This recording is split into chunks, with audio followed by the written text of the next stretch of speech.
Something would happen. Yeah.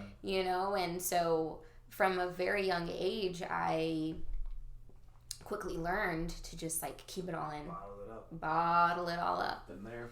And that's all I knew, and that, of course, was like killing me and like eating me alive. And, that was feeding into all of my actions, right? Why I was drinking a shit ton and just blacking out and hooking up with whoever, whatever, waking up in the morning being like, whoa, what the fuck? Where am I? Like, who's this? Like, oh shit, regret, guilt, like cycle, like over and over, but I wasn't doing anything about it. It was like, and I didn't really care for myself and had like super unhealthy habits and just like, I genuinely hated myself. Like, I've been writing forever, and I have like the majority of my journals, and every once in a while I'll go back to those days. It's hard for me to like go back to journal writings from that time, but I'll read about it, and it's wild. It's wild for me now to read those, because I'm like, holy shit, like I can't believe like I wrote that about myself. Of like, you'll never do this, you'll never do that, like, you're just so much hate, right, and so much negativity and like complete lack of love. I many times just like wanted to die, like just wanted to be done with it. I was just like, what the fuck am I doing? What did that therapist teach you? What did you guys do? Yeah. Also, before you answer that, I just want to say, like, the fact that you are still here is huge. Like, now that I'm hearing more of like what you went through to get to where you are now is incredible. Like, you already are an amazing person. No, now, thank you. Like, truly. Thanks, y'all. Yeah, I think we would need like multiple other podcast episodes to talk about my childhood. We can have like a whole series of like all of our friends and be like, this childhood series was like actually not a bad idea. No, from like 0 to like 15 years old. It's like just talking about those 15 years. Yeah. When everyone's, and we'll make sure everyone knows that's what it's gonna be about. Yeah. What was your question? Lois asked a question. Sorry. Lois is. Yeah. What did that therapist teach you? To express. Like, she was very much a gentle start to the beginning of this. Like, would I say she was my ideal therapist? Like, now that I know, like, absolutely not. Right. But she was so gentle with me and really taught me just the basic of expression. And putting words to it, or even putting like a visual to it. She also just taught me that like someone will be there for you if you just want to cry for 30 minutes. Like, it was paying her, but like, she still, it was okay, and she accepted all of my emotions, and that was that in itself was huge, and so that was going on through 2018, and me, very much still just figuring things out. this whole life thing. But after that, I can't remember exactly why I stopped, but there was a moment like in 2018,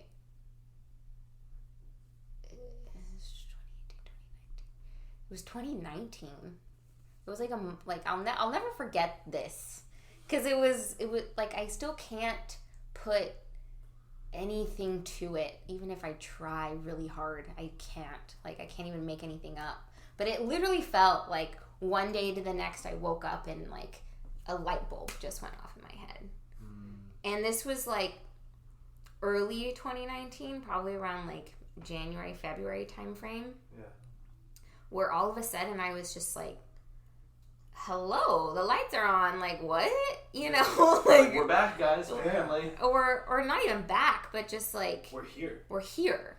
Yeah, like it's just a completely like new awakening, a new view, a new lens of life and who I was, and that's when I really started digging into myself.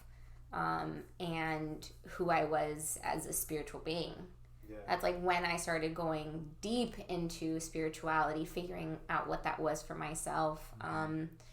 And it was a ton of exploration, sometimes a little bit too much because it was still bringing up a lot. Yeah. I had a deep curiosity for like sacred sexuality, and I was like wanting to learn more about that. And I remember I like didn't know where to look.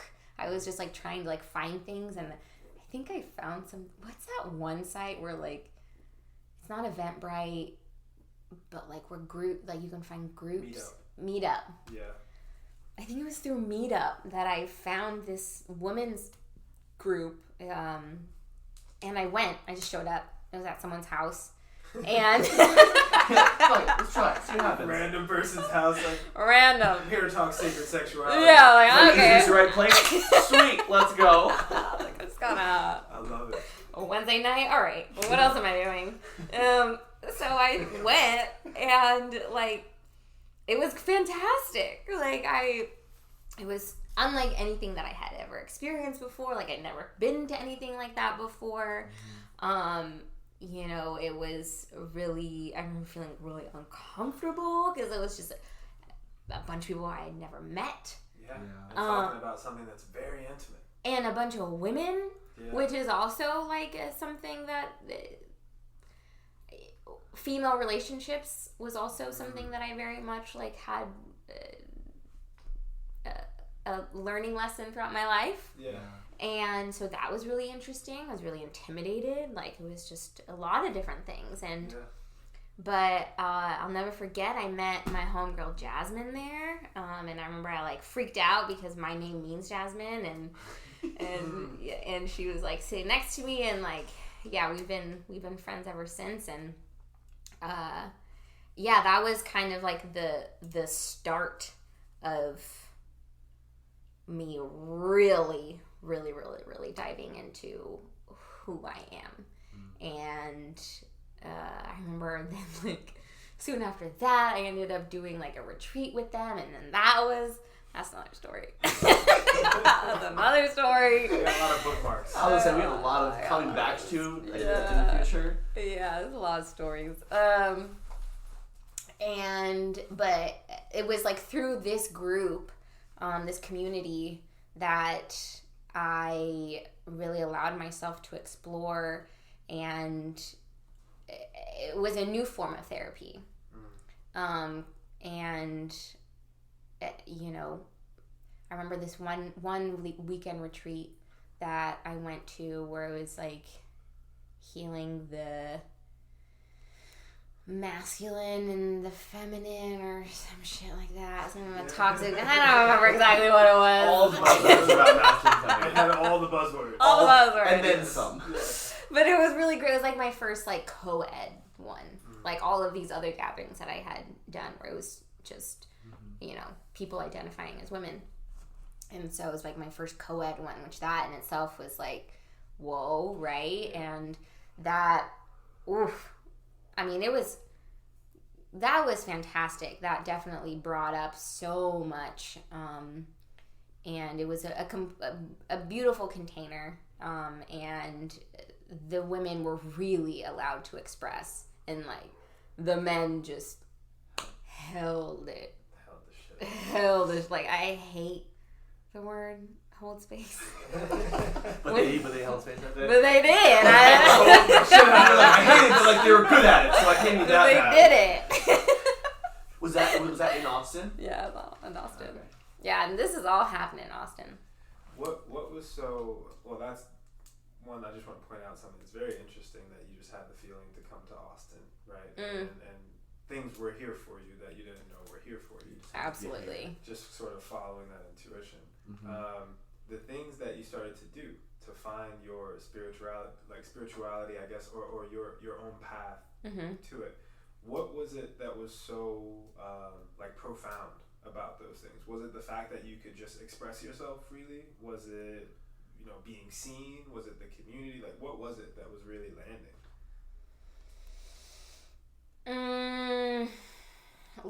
What do you mean exactly? Like through these different meetups, these different meetups and groups and things like that. Like, what was actually?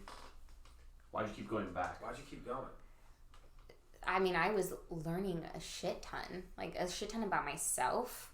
At this time, also, I was in a relationship with someone, so I was even learning a lot about that, how I show up in relationships, and that relationship in itself, holy shit, oof. Like, him and I are best friends. I love him so much. And I'm so grateful for him. I think he knows this, but I don't think he really knows this. But if I'm, thinking back on myself at that time and during that relationship, he was pivotal in just being there for me in some of the most transformational times of my life. We absolutely are not meant to be together romantically, but one of my best friends, one of the biggest supporters, one of the individuals who knows me, knows all of me, the good, the bad, the dark, the bright, it all. Yeah. And just has continuously loved me throughout it all. And I in that relationship also I saw a lot of ugly patterns that I was even working through on relationships, tons of insecurities.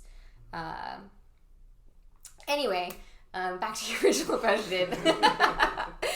So these groups and these meetups, more so than anything, what really kept me coming back was deep curiosity.